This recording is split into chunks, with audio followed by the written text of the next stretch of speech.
आदाब नाज़रीन, जी सलाम, इस्तकबाल है आपका। आपके साथ मैं हूं शाज़िया निसार। वक्त हो चला है कश्मीर एक्सप्रेस का। शुरुआत हेडलाइंस के साथ।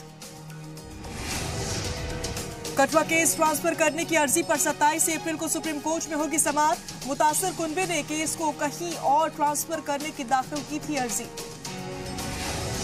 कठुआ रेप और कत्ल मामले को लेकर पूरे मुल्क में एहतजाज। रियासत जम्मू कश्मीर में भी तलबा और दीगर तंजीमों ने किया मुजाहरा। कसूरवारों के खिलाफ सख्त कार्रवाई की मांग। कश्मीर को लेकर आर्मी चीफ बिपिन रावत का बयान, कहा वादी के कुछ नौजवान भटक गए हैं, जल्द ही उनको समझ आ जाएगा कि बंदूक उठाने से कुछ नहीं हो सकता। जम्मू कश्मीर में फौजी जवान बना मिलिटेंट 15 अप्रैल को हुआ था लापता। हिजबुल मुजाहिदीन में शामिल होने की पुलिस ने की तस्दीक। और 18 अप्रैल को जम्मू कश्मीर दौरे पर जाएंगे सदर जमहूरिया रामनाथ कोविंद। दौरे को लेकर डिप्टी सीएम निर्मल सिंह ने की जायजा मीटिंग। अफसरान से लिया प्रोटोकॉल की तैयारियों का जायजा।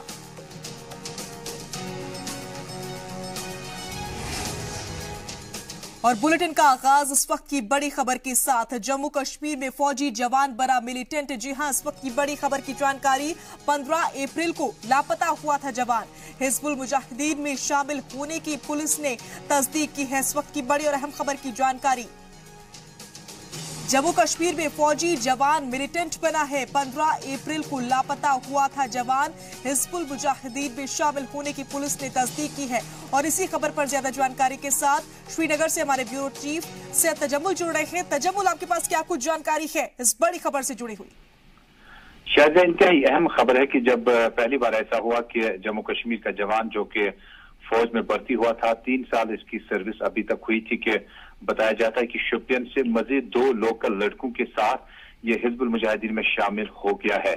बताया जाता है कि जिस तरह से 15 अप्रैल से लगातार खबरें गर्दिश कर रही थी कि मज़कूरा जवान को बाजियाब करने, ढूंढने की, उसे हासिल करने की भरपूर तरीके से कोशिश की गई, लेकिन वो शोपियान में मौजूद था और 7 दिन की ऑफिशियल लीव पे आया हुआ था। कि बताया जाता है कि आज जो सोशल मीडिया पे लगातार चर्चा है और मज़कूरा जवान की जो तस्वीर लगी हुई है AK-47 राइफल के साथ, शक है कि शायद हिजबुल मुजाहिदीन में शामिल हो गया है, जो कि एक बहुत बड़ा चौंका देने वाला मामला हो सकता है।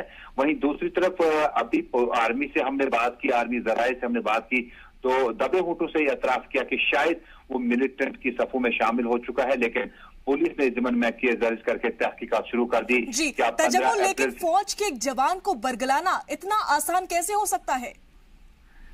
देखिए, जम्मू कश्मीर में जब आप एक लोकल फौज जो है, लोकल फौजी जब कामकाज के बाद घर पे आता है, यहाँ का माहौल डिफरेंट है, यहाँ के उठने बैठने वाले दोस्त वही हैं जो आज तकरीबन उनमें से कई एक परसेंटेज जो है वो मिलिटेंट की सफों में शामिल है, या जहां पर भी पत्थरबाजी या कई मामला दीगर हों वहां शामिल होते हो, तो माहौल का असर जरूर पड़ता है। और यही वजह है कि मज़कूरा फौजी जब छुट्टी पे आया था तो 7 दिन के बाद पता चला कि वो मिलिटेंट की सफों में शामिल है, क्योंकि साउथ कश्मीर काफी बॉयल रहा और बुरहान वानी की हिलाकत के बाद जो भी सूरत हाल साउथ कश्मीर में रही उसमें इसका बहुत ज्यादा असर भी रहा, और इसका इम्पैक्ट जो है न सिर्फ अब वो लोकल जवानों के पास ही था, बल्कि उससे निकलकर अब फौजी जवान जो छुट्टी पे भी आया था। कई मामला ऐसे भी हुए कि जब फौजी जवान छुट्टी पे आया तो उसको नामालूम बंदूक बरदार ने गोलियों का निशाना पाया। कई ऐसे फौजी जवान भी हैं, बताया जाता है कि मज़कूर इदरीस मीर के बारे में कि शायद मजीद 2 लोकल जवान जो वहां के हैं, शहरी जो हैं, उन्हें भी अपने साथ ये लेके मिलिटेंटों की सफों में शामिल हो गया है। सिक्योरिटी फोर्सेस, हुकूमत इतनी कोशिश कर रही है, मिलिटेंसी को खत्म करने की तमाम कोशिशें की जा रही है, लेकिन दूसरी तरफ ये जो वाकया हुआ है ये क्या कुछ जाहिर करता है? कितनी बड़ी नाकामयाबी है ये? बहुत बड़ी नाकामी है। खासकर मुझे लगता है कि आम लोगों से ज्यादा सियासतदानों की नाकामी है, जो कि गुज़श्ता कई दहाइयों से रियासत जम्मू कश्मीर में हुकूमत साजी करने के बावजूद अभी तक इन नौजवानों की काउंसलिंग करने में कामयाब नहीं हो पाया। ये चौंका देने वाला आज का जो वाकया है, इसमें मुझे लगता है कि बहुत ज्यादा गौर व फिक्र की जरूरत है कि सियासी लीडरान और बाकी जो जिम्मेदार लोग हैं जो कि मेन स्ट्रीम सियासत में अच्छी खासी कमान भी रखते हैं, उन्होंने अपने अफराद खाना के लिए बहुत कुछ किया, लेकिन आम लोगों के लिए अभी तक वो ग्राउंड लेवल पर कुछ नहीं कर पाए। लेकिन वहीं दूसरी तरफ ये बात भी एक बहुत बड़ा लम्हा फिक्रिया है कि किस तरह से हिंदुस्तानी फौज में शामिल नौजवान जब मिलिटेंट की सफों में शामिल हो जाता है तो आने वाले दिनों में इसकी परछाई जो है वो किस तरह पड़ेगी और किन किन लोगों को अपने साथ बहाने में कामयाब हो जाएगी। मुझे लगता है इस पे बहुत ज्यादा वर्कआउट करने की जरूरत है। बिल्कुल, बहुत बहुत शुक्रिया इस तमाम जानकारी के लिए। आप नजर बनाए रखें, हम आपसे आगे भी अपडेट्स लेते रहेंगे।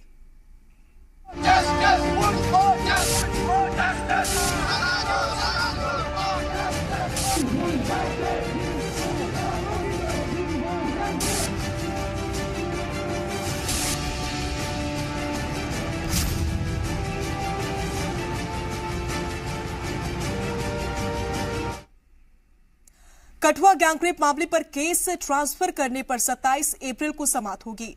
मुतासिर कुनबे की तरफ से कोर्ट में अर्जी दाखिल की गई है, जिसमें इस केस की सुनवाई को जम्मू कश्मीर से बाहर करवाने की अपील की गई है। इस मामले पर सुप्रीम कोर्ट ने सुनवाई की। सुप्रीम कोर्ट ने बच्ची के वालिद की अर्जी पर सुनवाई करते हुए जम्मू और कश्मीर सरकार को नोटिस जारी कर दिया है और मुतासिर कुनबे को सिक्योरिटी देने का हुक्म दिया है। अर्जी में बच्ची के वालिद ने सिक्योरिटी सलामती का हवाला देते हुए केस को जम्मू और कश्मीर से बाहर ट्रांसफर करने की अपील की है। याचिका में कहा गया है कि केस को चंडीगढ़ ट्रांसफर कर दिया जाए, क्योंकि जम्मू में इसका ठीक तरह से ट्रायल नहीं हो पाएगा। इसके साथ ही जब तक केस दूसरी रियासत में ट्रांसफर न हो जाए, तब तक इसकी जांच को आगे न बढ़ाया जाए। अर्जी में यह भी कहा गया है कि लीडरान को नाबालिग मुलजिम से मिलने से रोका जाए और जांच की प्रोग्रेस रिपोर्ट को सुप्रीम कोर्ट के सामने पेश किया जाए। मुतासरा के वालिद को यकीन है कि इंसाफ जरूर मिलेगा।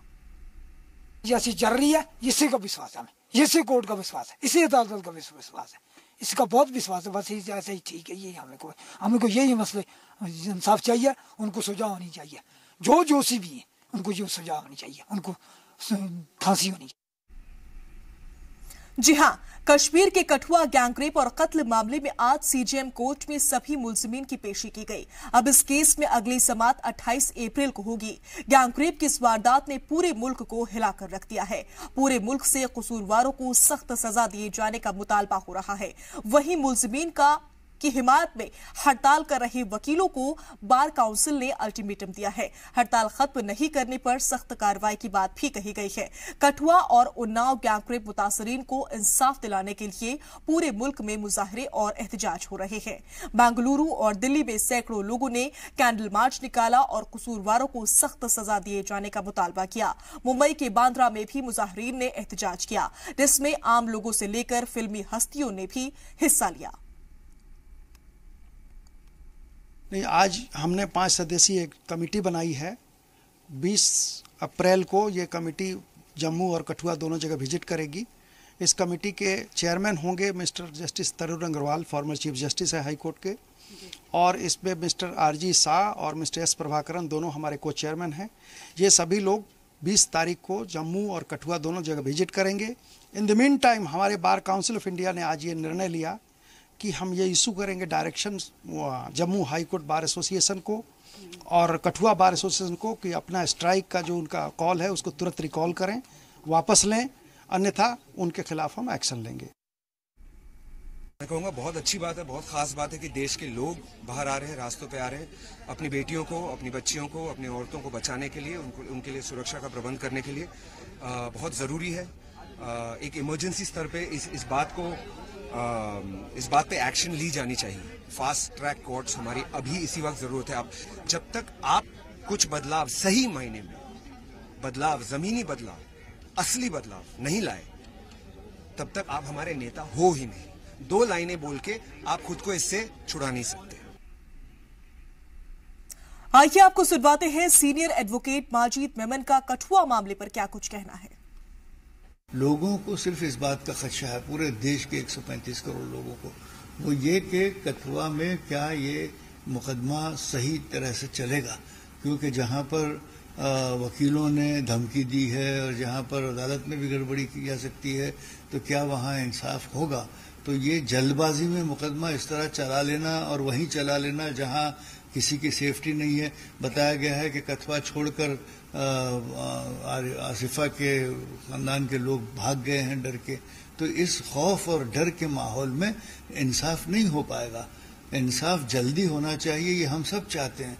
इस मामले को फास्ट ट्रैक कोर्ट में एक मोतबर जज के सामने, जहां गवाह खुल के ईमानदारी के साथ सच्ची बात कह सकें, वो होना चाहिए, वरना ये सिर्फ आई वॉश होगा। इज्तिमाई अस्मत दरी के बाद 8 साल की बच्ची के कत्ल के 8 मुलजिमों के खिलाफ आज से मुकदमा शुरू होगा। वहीं बच्ची के अहले खाना की तरफ से लड़ रही वकील दीपिका एस राजावत ने धमकियां मिलने का इल्जाम लगाया है। उन्होंने कहा, मुझे नहीं पता कि मैं कब तक जिंदा रहूंगी, मेरे साथ भी रेप हो सकता है, मेरा कत्ल भी हो सकता है। मुझे कल धमकी मिली थी कि तुम्हें माफ नहीं करेंगे। उन्होंने कहा कि वे सुप्रीम कोर्ट को बताएंगे कि उनकी जान खतरे में है। मैं बिल्कुल सीरियसली स्पीकिंग मैं सेंसेस में नहीं हूँ, but let me tell you very frankly, मुझे पता नहीं मैं कब तक जिंदा हूँ, मुझे पता नहीं मेरी इज्जत कब तक मेरे साथ है। I can be raped, my modesty can be outraged, I can be killed, I can be damaged. मुझे कोर्ट में हो सकता है ये प्रैक्टिस करने से बंद कर दे, बिकॉज कल मेरे को थ्रेटन किया गया है that we will not forgive you. मैं ऑनरेबल सुप्रीम कोर्ट में ये बात अपनी रखने वाली हूँ कि साहब मैं खतरे में हूँ, मुझे बचाइए। हमारा जिंदा रहना बहुत जरूरी है।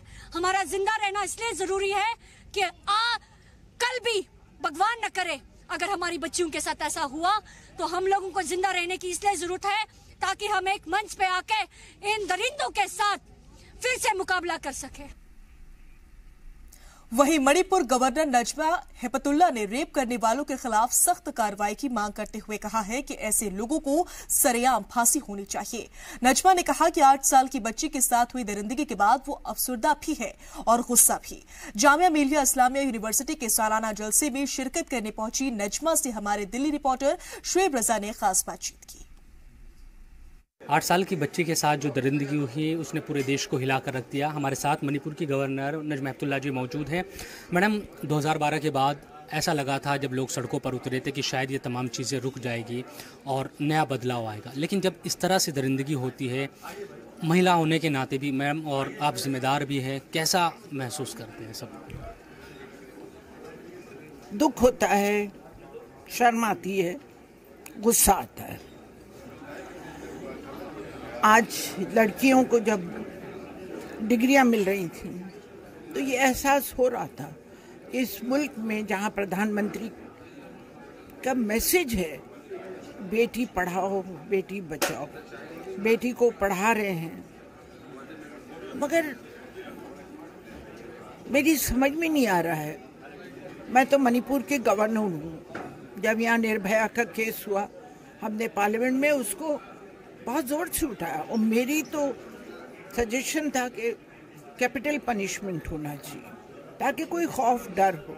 और जो मुझे लगता है कि जो ये वाकयात हो रहे हैं ये नौजवान नहीं कर रहे हैं, ये दूसरे लोग हैं जो कर रहे हैं, जो बड़ी उम्र के हैं, जिनको बिल्कुल नहीं करना चाहिए, उन्हें सोचना चाहिए। जो मेरे यहाँ जो मैं काम कर रही हूँ, जहाँ हम कंडेम करते हैं, सजा देते हैं, वो अलग बात है, वो तो करना ही है। नजमा हेपतुल्ला जो जिनका कहना है कि बहुत ज़्यादा दुखी है इस घटना के बाद और गुस्सा भी आता है, हालांकि वो पहले से इस बात की हिमायत करते रहे हैं कि इन तमाम जो भी रेपिस्ट इस तरह के जो इल्ज़ाम लगते हैं, जो सज़ा है वो फास्ट ट्रैक कोर्ट में होने चाहिए, उनका इंसाफ। कैमरामैन बलवंत के साथ जी मीडिया के लिए दिल्ली से मैं शुएब रजा। जी हां, मुल्क भर में कठुआ गैंगरेप और कत्ल मामले को लेकर एहतजाज चल रहा है। सोपोर में भी 8 साल की लड़की को इंसाफ दिलाने की आस में हजारों एहतजाजी सड़कों पर उतरे। बड़ी तादाद में एहतजाजियों ने सड़कों पर उतरकर कसूरवारों के लिए फांसी का मुतालबा किया। पंख चेयरमैन एडवोकेट मुरसलीन मीर ने रैली को खिताब करते हुए कहा कि वे दोनों बीजेपी के वुज़रा थे जिन्होंने जानियों को बचाया। साथ ही ये भी कहा कि ये बीजेपी और हुकूमत की सबसे बड़ी जिम्मेदारी है कि वे बीजेपी के दोनों वुज़रा लाल सिंह और चंद्र प्रकाश गंगा को नाअहल करार दे। एहतजाजियों ने हाथ में तख्तियां और बैनर लेकर आसिफा को इंसाफ दिलाने के लिए बीजेपी वुज़रा को नाअहल करार देने का मुतालबा किया। एक सेमिनार जिसका टाइटल था capital punishment is the only solution for rapist and the trial must be speedy and the justice must be delivered within a day or at par or at maximum within a week। ये मैं चाहती हूँ। मैं जानती हूँ बिल्कुल insane सा लग रहा है आप लोगों को, लेकिन जो हुआ है वो इंसेन होने से कम नहीं है, उससे रूह काम जाती है। तो क्यों ना हम, जब हम बहुत कुछ कर सकते हैं, इतनी ज़्यादा टेक्नोलॉजी बढ़ गई, तो लॉ क्यों नहीं आगे बढ़ सकता? लॉ क्यों नहीं हम एडवांस कर सकते हैं? एक ऐसा लॉ बनाया जाए जहाँ पे ऐसे गंदे लोगों को, ऐसे घिनौने काम करने वाले लोगों को जल्द से जल्द सजा दी जाए और वो सजाए मौत से कम ना हो। ये हमारे आज के प्रोग्राम का था। चूंकि आसिफा का जो केस हुआ है उसमें आप देखते हैं एक नन्ही सी मासूम सी बच्ची, उसके साथ कितना दिलदोज हादसा हुआ है। और यहाँ बात किसी मजहब, मुल्क, देश की बिल्कुल भी नहीं है। बात एक इंसान की है, एक औरत की है, एक लड़की की है। तो मैं ये चाहती हूँ कि हम सब अपने मजहब को, अपने वतन को एक साइड में छोड़ के आज इंसानियत के लिए कुछ करें। हम सब लोग उठे। एंड इस बार सिर्फ अपने ओहदे से इस्तीफा देने के बाद बीजेपी वजीर लाल सिंह अब वजीर आला महबूबा मुफ्ती के इस्तीफे का मुतालबा कर रहे हैं। जी मीडिया नुमाइंदे राजन वैद से खास बातचीत में बीजेपी वजीर लाल सिंह ने कहा कि रियासत की वजारत दाखिला की क़यादत महबूबा मुफ्ती करती है और ये रियासती पुलिस की नाकामयाबी है कि वे 7 दिन तक एक मासूम आसिफा को ढूंढ नहीं पाए। उन्होंने ये भी कहा कि अब वो कठुआ के लोगों के साथ है और वे भी सच को बाहर लाने के लिए सीबीआई इंक्वायरी का मुतालबा करते हैं। हमारे साथ चौधरी लाल सिंह हैं। लाल सिंह जी, जिस तरह से आपने ये भी मांग उठाई है कि सीएम महबूबा मुफ्ती को भी रिजाइन देना चाहिए, हमने कहा है कि 8 दिन बच्ची गायब रही, नहीं मिली, उसके साथ क्या होता रहा, कितना क्राइम हुआ, जुल्म हुआ, तो उसके लिए जो responsibility as a home minister उस समय उसकी दायित्व जो है, उसकी मॉरल ड्यूटी है, क्या नहीं होनी चाहिए थी। और इतना बड़ा क्राइसिस जहां तक पहुंचा दिया, व्हाट इज दिस। और दूसरा नंबर है अपनी उसकी विजडम है, वो क्या सोचे। सर, लेकिन एक चीज़ है ना कि इस मामले में जिस तरह से 2 बार जो बदली गई इसकी जांच, उससे भी आपको लगता है कि इसमें शक-शुबा पैदा हुआ। और अब आपका अब क्या है कि जो बदली, जब हमें साथ शर्मा जी ने उधर भेजा तो दिस इज वेरी क्लियर कि उसमें माइग्रेशन हो गई थी। माइग्रेशन को रोका, घर भेजा, उनकी बात सुनी, उन्होंने कहा कि हमें इतनी बार अगर इसकी इंक्वायरी चेंज हुई है, हमें सीबीआई इंक्वायरी दे दो ताकि दूध का दूध पानी का पानी हो जाए और लड़की को भी इंसाफ मिले और हमारे लोगों को भी यह इंसाफ मिले, लोगों के मन में जो भी शक शुबा है पूरा हो जाए। ये इसमें कौन सी बुराई थी? यही बात हुई 1.5 महीना पहले। आपने कहा पार्टी ने आपको भेजा, तो आपको कहीं ना कहीं गलत किया पार्टी ने आपके साथ? नहीं, पार्टी ने जब भेजा तो गलत नहीं किया। उनकी प्रेसिडेंट साहब की जो सोच थी, धारणा थी, अच्छी थी, मंशा अच्छी थी, लेकिन इसका जवाब देने में लेट कर गए।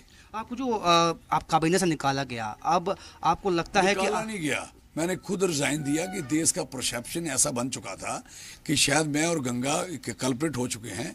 अगर ये नहीं, हम रिजाइन नहीं करेंगे, जिस ऐसे हालात बन रहे हैं देश के, ऐसा ना हो जाए कि लोगों के दंगे फसाद हो जाएं, तो बेटर है कि रिजाइन करना चाहिए। कंट्री सबसे इंपॉर्टेंट है। हम क्या चीज है? हम छोटे से इंसान हैं।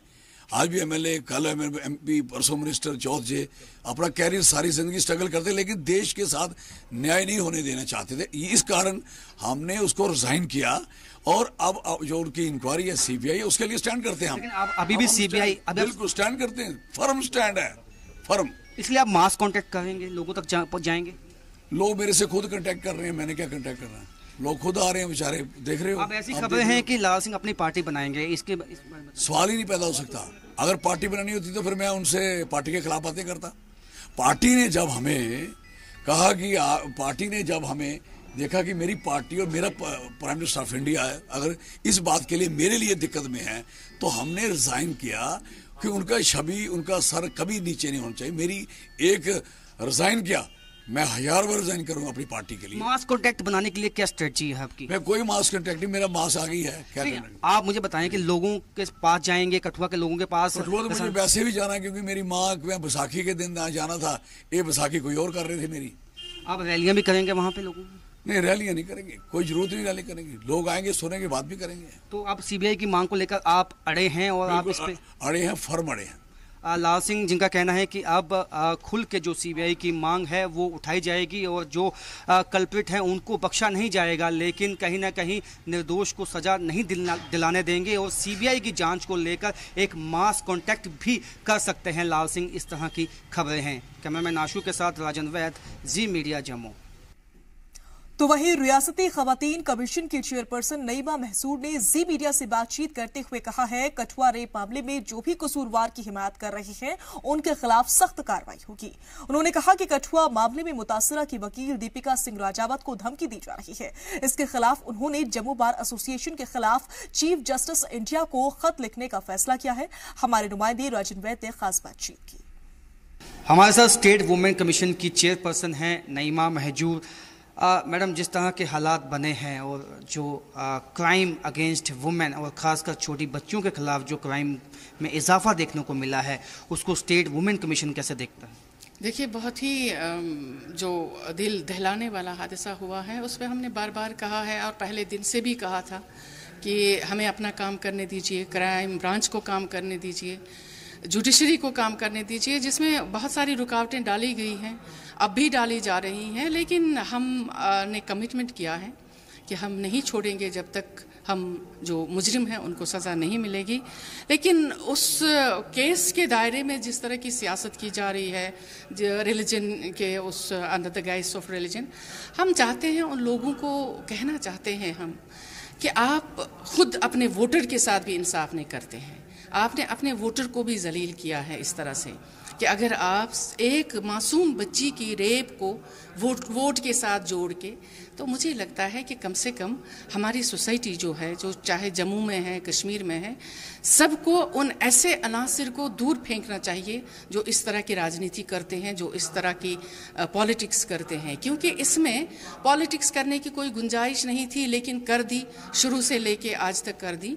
मैं चाहती हूं कि ये सारे अनासिर हैं, इनका बाइकआउट होना चाहिए और उन लॉयर्स का बाइकआउट होना चाहिए जिन्होंने इसमें बाधा डालने की कोशिश की। लॉयर्स की बात की आपने। दीपिका सिंह राजावत जो बच्ची की वकील है, उनको भी धमकियां दी गई। उनका क्या स्टेट वुमेन कमीशन क्या उनको उनके बचाव में या उनको इस वक्त सपोर्ट करता है? बिल्कुल सपोर्ट करता है। वो हमारे पास आई, हमने उनके साथ पूरी बात की और हम ने आज ये जो है अपने चीफ जस्टिस, उनको हम लेटर भी लिख रहे हैं, chief justice of supreme court और चीफ जस्टिस ऑफ J&K, और उनको हमने कहा है कि हर तरह की सेफ्टी उनको फराहम होगी।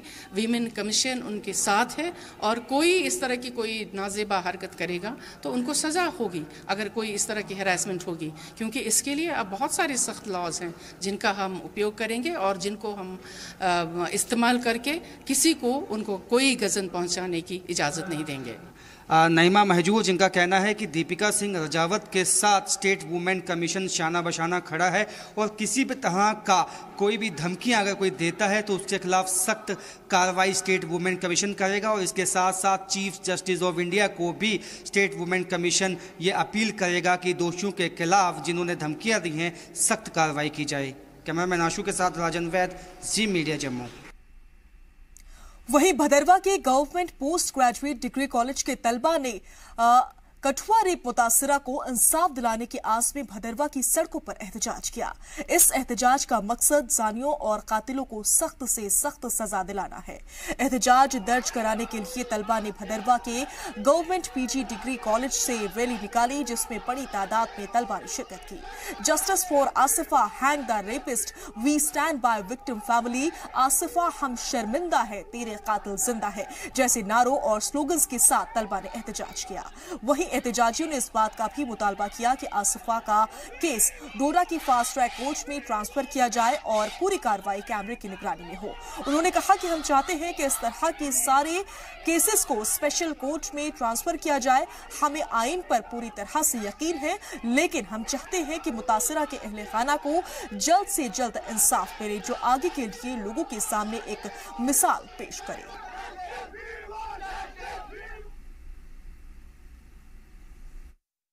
जैसे कि हम सब यहाँ जानते हैं, 8 साल की एक लड़की थी आशा बानो, जो घर से तो खेलने के लिए निकली थी, लेकिन उसको बहुत बेरहमी से उसका रेप किया गया है। और आज अगर आसफा सेफ नहीं है, अगर हम आसफा की मिसाल लें, अगर पहले भी बहुत सारे ऐसे हुए, चाहे निर्भया हुआ या बाकी हर स्टेट में ऐसा होता रहता है, आज आसफा एक छोटी सी 8 साल की बच्ची के साथ हुआ, कल किसी के साथ भी आपकी सिस्टर्स हो, माँ हो, बहनें हो, कैसे सेफ रहेंगे, वो कैसे घर से बाहर निकल पाएंगी, कल उनके साथ भी ये सब हो सकता है। इसलिए हम सारी प्रोटेस्ट कर रहे हैं आज। कलेक्टिवली चाहते हैं कि आसपास के कातिलों को सख्त सजा होनी चाहिए, उनको फांसी होनी चाहिए, कोई भी लीनियंसी उन पे नहीं बरतनी चाहिए। और हम एडवोकेट शबू खान को पूरी तरह सपोर्ट करते हैं, शहीद अमान खान को, जो कि चाहते हैं कि इस केस की प्रोसीडिंग अंडर कैमरा होनी चाहिए। हम उनकी पूरी सपोर्ट करते हैं, हम सब उनके साथ हैं। तो वहीं समाज में फैले खतरे और खवातीन के साथ लगातार हो रहे जराइम को खत्म करने के लिए तमाम लोगों को मिलकर काम करना होगा। ये बात वुमेन ऑफ सब्सटेंशियल कैरेक्टर किताब के राइटर कमोडोर DS सोढी ने एक प्रेस कॉन्फ्रेंस में कही। उन्होंने कहा कि आज लोग मजालिम के शिकार खवातीन को, बच्चियों को इंसाफ दिलवाने की बात करते हैं, लेकिन उन्हें महफूज कैसे रखा जाए इस पर कोई बात नहीं करता। और अगर हम उन्हें सिक्योरिटी दे सके तो उन पर हो रहे मजालिम के मामलों में कमी आएगी। उन्होंने कहा कि इस तरह के अनासिर समाज के लिए बड़ा खतरा है और जहेज, डोमेस्टिक वायलेंस जैसी समाजी बुराइयों को रोकने के लिए सभी को एक साथ मिलकर लड़ाई लड़नी होगी। बेसिकली मेरा एम ये है कि जो सोशल इविल्स हैं हमारे, हम इनको इरेडिकेट कैसे कर सकते हैं, नंबर 1। नंबर 2 था कि I want to ask certain questions to the women's commission कि इनका एक एक्ट है 1999 एक्ट, क्या ये उसको फॉलो करते हैं? Are they following the act or the responsibility which has been given to them? Thirdly, जो आपने अभी बात की, क्योंकि I was keeping myself quiet on this issue, but the fact is, ये एक बहुत बड़ा इशू है। एक बच्ची जो है वो नहीं है अभी हमारे साथ। हम लोग कहते हैं कि बच्ची के साथ जस्टिस होना चाहिए। कब होना चाहिए जस्टिस? जब वो बच्ची बेचारी हमारे साथ नहीं रही है। क्या हमारा फर्ज नहीं बनता है कि आगे, पहले भी बड़े किस्से होते हैं, पहले भी ऐसे बहुत से हादसे होते हैं, ऐसा नहीं लगता हम सबको कि अभी ऐसा टाइम आ चुका है कि हम लोग खड़े होके we should rise and we should prevent these things, not that हम कहें कि कल एक ऐसा एक्सीडेंट हो जाता है फिर हम कहते हैं अभी हम इनको जस्टिस दिलाएंगे। किसको दिलाएंगे जस्टिस? हमारा फर्ज बनता है कि अभी हम ये कोशिश करें कि ऐसे हादसे नहीं हो। हमारे पास रूल्स हैं, बने हुए हैं, लॉज बने हुए हैं, लेकिन क्या हम उनको इम्प्लीमेंट कर पा रहे हैं? हर लॉ के साथ कोई ना कोई ऐसी चीज जुड़ी हुई है जिसकी वजह से हम कहीं जाकर रुक जाते हैं। So it is high time हम सब we should rise and now we should say कि ऐसे लॉ बनाए जाए कि कोई भी आदमी ऐसा क्राइम करने से पहले कई बार सोचे कि शुड आई डू इट और not, and he should be convinced कि उसको ऐसा क्राइम कभी करना नहीं चाहिए। और इसी के साथ यहाँ रुक रहे एक छोटे से ब्रेक के लिए, जल्द हाजिर होते हैं कुछ और खबरों के साथ।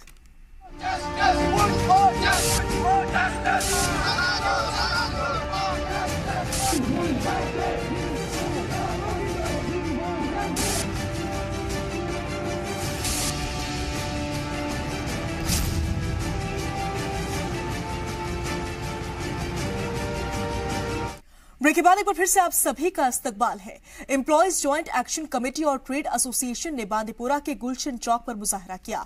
कठुआ रेप मुतासिरा के अहले खाना को ताज़ियत पेश की गई और कसूरवारों के खिलाफ सख्त और जल्द कार्रवाई का मुतालबा भी किया गया। उन्होंने मुतालबा किया कि मामले को CBI को सौंपा जाए और इस मामले को फिरकावारियत में तब्दील न किया जाए। वहीं दूसरी जानिब ऑक्जेक्लरी मेडिकल ट्रेनिंग स्कूल के तलबा ने भी एहतजाज किया। तालिबात ने कहा कि जब भी वो ऐसे संगीन जराइम के बारे में सुनती हैं तो खौफ लरस जाती हैं। ऐसे घिनौने काम करने वालों को सख्त सजा देने का भी मुतालबा किया। आज हमारा employ joint action committee Bandipora along with tribal federation Bandipora इस गुलशन बांडीपोरा के गुलशन चौक में हमने तारीखी एहतजाज किया है, क्योंकि जो आसफा का मामला है जो पिछले 3 महीने से लटका पड़ा है उस पर सियासत की जा रही है और कातिल अभी तक खुले मैदान में सांस ले रहे हैं। हमारा यही है कि इन कातिलों को जल्द से जल्द कैफिर तरदार तक पहुँचाया जाए और इंसाफ के तकाज़ों को पूरा किया जाए।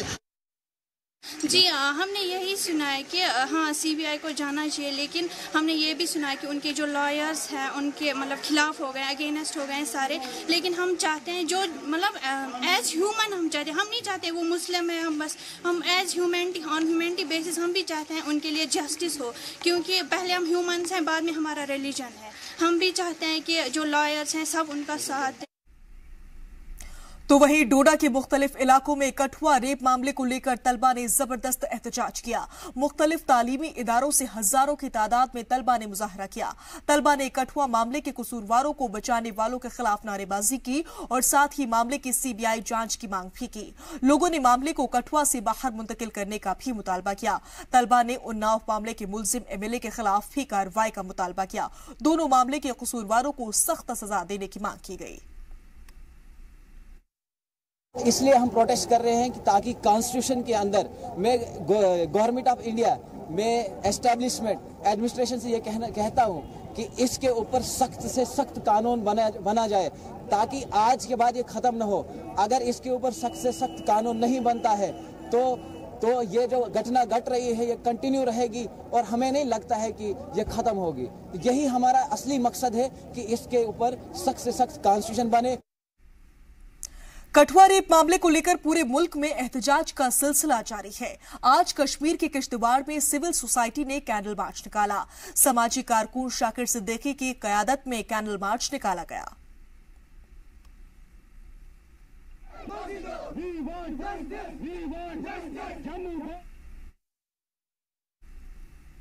वहीं श्रीनगर में कठुआ रेप और कत्ल मामले पर एमएलसी सोफी यूसुफ ने कहा कि मुतासिरा मुल्क की बेटी थी और कातिलों को सजा जरूर मिलेगी।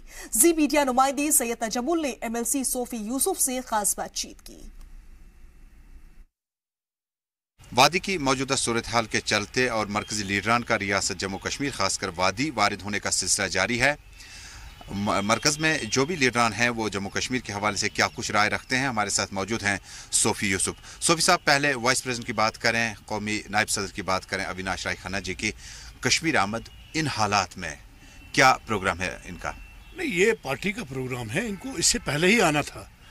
इनका हमारा शेड्यूल डे था 2 अप्रैल 3-4, 2 नारत, 3 अप्रैल सेंट्रल और 4 को अनंतनाग में आना था साउथ कश्मीर में। जब शुपियां का वाक़ा हुआ उसके बाद जो है वो पोस्टपोन हो गया। उसी हवाले से आज हमारे अविनाश राय खन्ना जी जो हमारे नेशनल वाइस प्रेसिडेंट हैं और इंचार्ज रियासत जम्मू व कश्मीर के हैं, वो आज कश्मीर आए हैं। कल से 2 दिन की जो है बैठकें चल रही है, सुबह से लेके शाम तक बैठकें चल रही है। सोफी साहब, एक बड़ी पेशरफ्त हुई कि 2 कदावर लीडर जो भारतीय जनता पार्टी के से काबीना से रुखसत हुए। क्या लगता है आपको कि इससे भारतीय जनता पार्टी का जो जम्मू कश्मीर में एक इम्पैक्ट था, जो इम्प्रेशन डिफरेंट था, उसमें बेहतरी आ सकती है? ये भारतीय जनता पार्टी की पहचान है और आज आप देख रहे हैं कि पूरे देश में 21 स्टेटों में भारतीय जनता पार्टी की सरकार है। भारतीय जनता पार्टी की क़यादत जो है, भारतीय जनता पार्टी का कोई कार्यकर्ता जो है कहीं पे भी अगर वो स्लिप करता है तो पार्टी उसको नहीं बख्शती है। तो वहीं श्रीनगर में टूरिज्म कॉन्ट्रैक्टर एसोसिएशन ने कठुआ रेप मामले पर जमकर एहतजाज किया। उन्होंने कहा कि कठुआ रेप मामले में इंसाफ मिलना जरूरी है, नहीं तो अवाम का हुकूमत पर से यकीन हमेशा के लिए उठ जाएगा। कॉन्ट्रैक्टर्स ने एहतजाज में प्रेस कॉलोनी से घंटाघर तक रैली निकाली।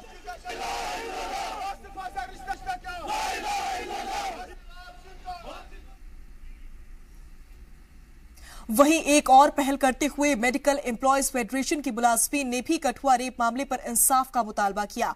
कहा कि कातिलों को सख्त से सख्त सजा मिलनी चाहिए।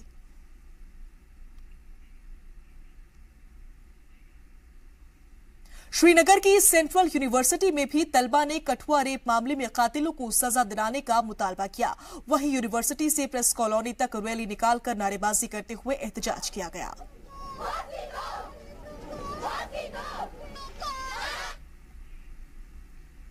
तो वहीं श्रीनगर में बार एसोसिएशन ने जमकर एहतजाज किया। वुकला की एसोसिएशन भी सड़कों पर नजर आई। बार एसोसिएशन के सदर मियां कयूम ने जुलूस की कमान संभाली और साथ ही रियासत की वजीर आला से मुतासिरा के साथ इंसाफ का मुतालबा किया। It is also a show of denunciation for those who have impeded the course of justice, जिन्होंने इंसाफ के हुसूल में रुकावटें खड़ी करने की कोशिश की है। ये उनके खिलाफ है और आसपा के साथ यकजहती के तौर पर हमने आज का ये प्रोटेस्ट मार्च किया है। तो वहीं कठुआ रेप और कत्ल मामले के बाद जम्मू हाईकोर्ट के कामकाज मुतासर हो रहा है।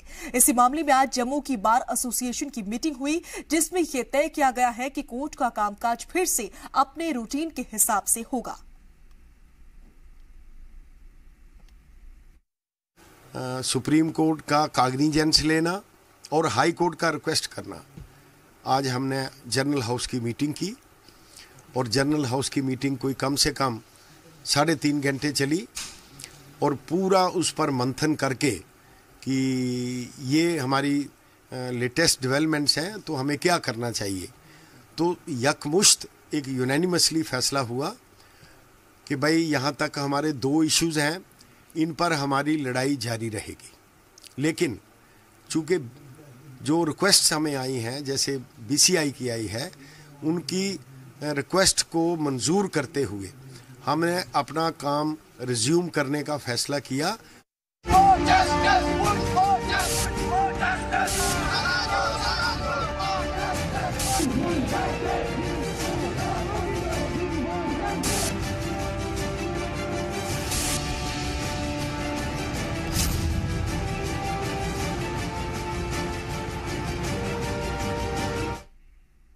बढ़ते हैं आगे। कश्मीर में पत्थरबाजी को लेकर आर्मी चीफ बिपिन रावत ने बयान दिया है। कश्मीर में हर काम करने वाला शख्स, चाहे वो खेत में काम करता हो या कहीं और, लेकिन अपनी पहचान हिंदुस्तानी के तौर पर ही बताता है। लेकिन कश्मीर के कुछ नौजवान भटक गए हैं जिनका रिडेक्लेशन हो गया है, लेकिन वो वक्त दूर नहीं जब उनको समझ में आ जाएगा कि बंदूक के सहारे कुछ नहीं हो सकता। कश्मीर का माहौल जरूर बिगड़ा है, लेकिन हालात नहीं बिगड़े हैं।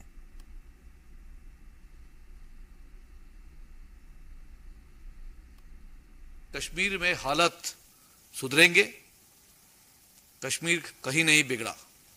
कश्मीर में कुछ नौजवान ऐसे हैं जो भटक गए हैं, जिनका रेडिकलाइजेशन हो गया है, जिनको लगता है कि हथियार और बंदूक के जरिए हम लोग अपना मकसद हासिल कर पाएंगे। लेकिन समय दूर नहीं है जबकि उन्हें यकीन हो जाएगा कि बंदूक से न फौज अपना मकसद पूरा कर सकेगी और न ही आतंकवादी। और बिपिन रावत के बयान पर पीके सहगल का क्या कुछ कहना है, आइए सुनवाते हैं आपको। मैं जनरल रावत की स्टेटमेंट से बिल्कुल सहमत हूं। जितने वहां के यूथ जो है रेडिकलाइज होकर टेररिज्म के साथ जुड़े, उन सबको, उनके सबके माँ बाप को, वहाँ के अवाम को साफ तौर पर नजर आया है कि उनकी रेडिकलाइजेशन से किसी प्रकार का कोई फायदा नहीं हुआ। कुछ ही हफ्तों में या कुछ ही महीनों में सारे मारे जाते हैं और सिचुएशन में कोई तब्दीली नहीं होती। और हमारे साथ फॉर्मर यूनियन मिनिस्टर सैफुद्दीन सोज जुड़ रहे हैं। इस्तकबाल करते हैं सर आपका। Thank you sir. Bipin Rawat के इस बयान पर आपका क्या कुछ रद्द अमल है? मुझे अच्छा लगा क्योंकि जनरल साहब एक एक्सट्रीम से दूसरे एक्सट्रीम में आ गए जी। ये अच्छा लगा। अभी तक तो जनरल साहब का ख्याल था कि गोलीबारी से सब कुछ हासिल होगा जी, और उनकी जुबान को कश्मीर में पसंद नहीं किया जाता था। लेकिन आज मैंने भी खैर मकदम किया जी कि ये अच्छा है। वो समझते हैं कि बातचीत से होगा, न मिलिटेंट्स को कुछ मिलेगा, न फौज को या पैरा फोर्सेस को कुछ मिलेगा इस जंगल जदल से। और इत्तेफाक की बात है कि पाकिस्तान के जनरल बाजवा ने ऐसा ही बयान किया है।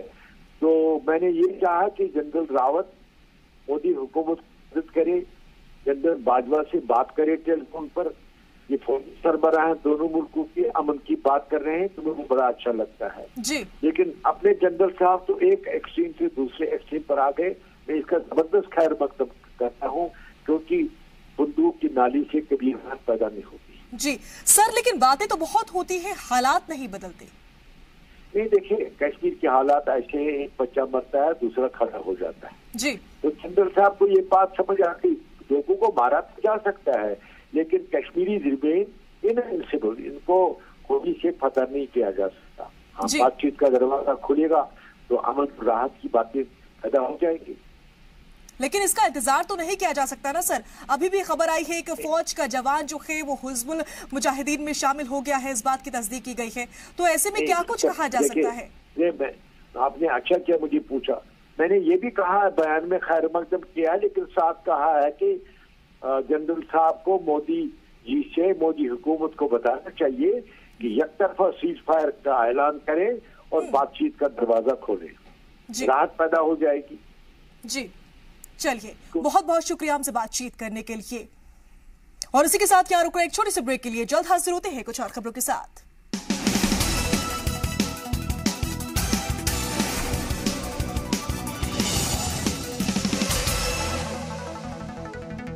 ब्रेक के बाद एक बार फिर से आप सभी का इस्तकबाल है। खबरों के सिलसिले में आगे बढ़ते हैं। 18 अप्रैल को जम्मू कश्मीर दौरे पर जा रहे हैं सदर जमहूरिया रामनाथ कोविंद। रामनाथ कोविंद के दौरे को लेकर रियासत में तैयारियां शुरू हो गई हैं। तैयारियों का जायजा लेने के लिए डिप्टी सीएम निर्मल सिंह ने अफसरान के साथ मीटिंग की। सदर जमहूरिया के प्रोटोकॉल के मद्देनजर हरि सिंह पैलेस में हाई लेवल मीटिंग हुई और सिक्योरिटी इंतजामात के पुख्ता करने के अहकाम दिए गए।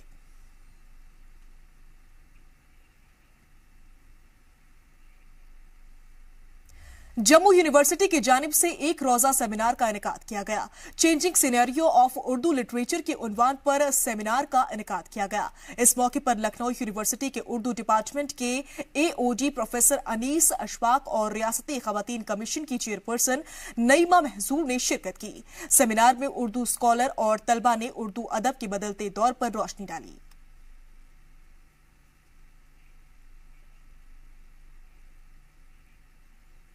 वहीं कश्मीर के शोपिया में एक पुलिस एहलकार दहशतगर्द हमले का शिकार हो गया। जख्मी पुलिस एहलकार पर हमला कर दहशतगर्द फरार हो गए। जख्मी जवान की तैनाती नेशनल कॉन्फ्रेंस के एक लीडर के पर्सनल गार्ड के तौर पर हुई थी। जख्मी जवान को फौरन अस्पताल में दाखिल कराया गया। आसपास के इलाकों की घेराबंदी कर ली गई है। इस दहशतगर्द हमले में एक मकामी शहरी भी जख्मी हुआ है।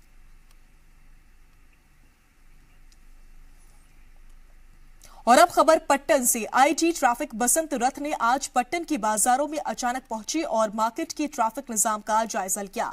आईजी ट्रैफिक के साथ पट्टन के तहसीलदार और एसडीपीओ पट्टन और दीगर अफसरान भी मौजूद रहे। पट्टन के मेन मार्केट के अपने दौरे के दौरान आईजी ट्रैफिक ने अफसरान को ट्रैफिक को बेहतर तरीके से कंट्रोल करने और इसकी खिलाफवर्जी करने वालों पर सख्त कार्रवाई की हिदायत दी। पटन से काफ़ी शिकायतें आ रही थी कि यहाँ पे काफ़ी ट्रैफिक कंजेशन है, जैम हो रहा है। तो as to have an on spot and ना ऑन फील्ड विजिट किया आपने आज, तो so as to see for ourselves कि एग्जैक्टली इश्यूज़ कहाँ पे हैं, प्रॉब्लम कहाँ पे है और इसका जो ना सोल्यूशंस हैं, सोल्यूशन कैसे कैसे हम we can work it out. तो इसमें म्यूनसिपैलिटी तहसीलदार साहब भी हैं, उनको भी साथ रखा है हमने। So directions have been given and जहाँ जहाँ पर भी हमें और बात करनी पड़ेगी will talk about it so that at least जो ये कंजेशन वाला जो एरिया है यहाँ पे लोगों को रिलीफ मिले। तो वहीं लोलाब कुपवाड़ा में आज बस सर्विस न होने की वजह से एहतजाज किया गया। एहतजाज की वजह से कई घंटों तक गाड़ियों की आमद-व-रफ्त बंद रही। इस दौरान आर्मी के काफिले को गुजरना था, लेकिन जाम में उनकी गाड़ियां भी फंस गईं। उसके बाद फौजी एहलकारों ने तलबा को हटाने की कोशिश की, लेकिन इस दौरान तलबा और फौजियों के बीच झड़प हो गई और कई तलबा जख्मी हो गए। जख्मी तलबा को अस्पताल में भर्ती कराया गया है।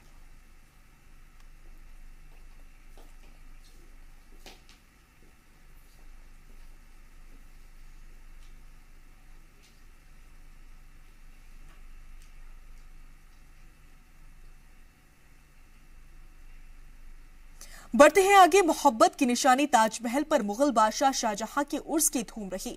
यहां बादशाह शाहजहां के 363वें उर्स मनाया गया। उर्स के मौके पर हिंदुस्तानी सतरंगी चादर चढ़ाई गई। ताजमहल पर शाहजहां के उर्स के मौके पर खुद्दामे रोजा कमेटी की जानिब से हर साल की तरह इस साल भी हिंदुस्तानी सतरंगी चादर चढ़ाई गई, जिसकी लंबाई 1111 मीटर थी। सतरंगी चादर को सभी मज़ाहिब के लोगों ने मिलकर चढ़ाया। उर्स के मौके पर सयाहों के लिए आखिरी दिन ताजमहल में एंट्री पूरी तरह से फ्री रही। और अब आपको दिखाते हैं एनएसडीसी के तरबियती प्रोग्राम के तहत जम्मू कश्मीर के नौजवानों को खुद मुख्तार बनाने की उड़ान की मुहिम पर एक रिपोर्ट।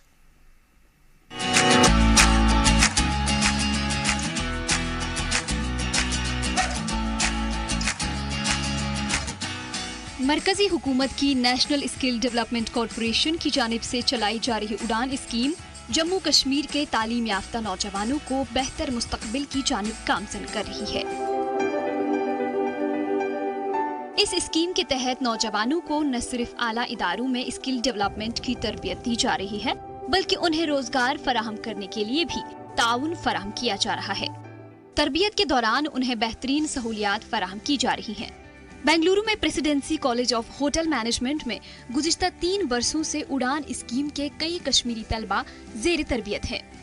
कॉलेज इंतजामिया का इस सिलसिले में कुछ यूँ कहना है।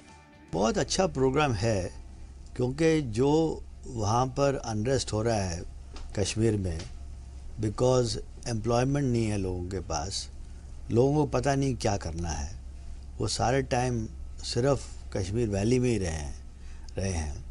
तो उनको अगर इंटीग्रेट करना है तो उनको अगर जॉब अपॉर्चुनिटी मिले, वो देखें कि देश में क्या क्या हो रहा है, तो उसके लिए बड़ा अच्छा प्रोग्राम इन्होंने इंट्रोड्यूस करा और अच्छा फंड करा है। इस टाइप का फंडिंग कोई और प्रोग्राम का नहीं है। तो हम लोगों ने इसको देखते हुए, हम लोगों ने 3 साल, ये 3rd ईयर है, हम लोग इस प्रोग्राम को रन कर रहे हैं। और वैसे तो वो काफ़ी फेयर और गुड लुकिंग लोग हैं और स्मार्ट तो वैसे हैं, तो ये उनको एक्सपोजर मिल जाता है। इदारे में जेर तरबियत कश्मीरी नौजवान उड़ान स्कीम के मुतारिफ होने से काफी मुतमईन है। उनका कहना है कि शूरी ज़दा रियासत के लिए मरकजी हुकूमत की इस स्कीम ने उनमें नई उम्मीद जगा दी है। ये एक अच्छा एक्सपीरियंस मिला है मुझे उड़ान में कि हम में कितनी कैपेबिलिटी है कुछ करने की। अपने सारे कश्मीरी फ्रेंड्स को अपनी तरफ से एक पैगाम भेजना चाहता हूँ, एक बार ट्राई कर लीजिए, आपको बहुत फ़ायदा मिलेगा यहाँ पे। बढ़ते हैं आगे। श्रीनगर की कश्मीर यूनिवर्सिटी में गैर सरकारी तंजीम की जानिब से रिवाइव कश्मीर के नाम से एक सेमिनार का एहतमाम किया गया। इस सेमिनार में बड़ी तादाद में कश्मीर के तलबा ने शिरकत की। इस सेमिनार का अहम मकसद अमेरिका में रहने वाले कश्मीरियों से तिजारती ताल्लुकात बेहतर बनाना रहा। इस मौके पर तलबा ने तिजारत में बेहतरी करने पर जोर दिया, जिससे रियासत से बेरोजगारी को जड़ से उखाड़ फेंका जा सके।